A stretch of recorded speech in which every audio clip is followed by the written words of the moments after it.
কণ্ঠ সিনেমার সেই বিখ্যাত ডায়লগটা মনে আছে? শুধু কথা বলা হয়নি বলে কত সম্পর্ক ভেঙে গেছে, শুধু কথা বলা হয়নি বলে কত মানুষ আমাদের থেকে দূরে চলে গেছে। কথাটা আসলেই সত্যি। সম্পর্কে যখনই কথা বলাটা কমে আসে, তখনই আমরা একে অপরের কাছ থেকে দূরে চলে যেতে থাকি।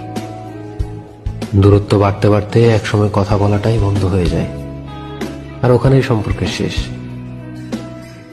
এভাবেই এই শহরের অসংখ্য সম্পর্কের সমাপ্তি ঘটে, শুধু কথা বলা হয় না বলে।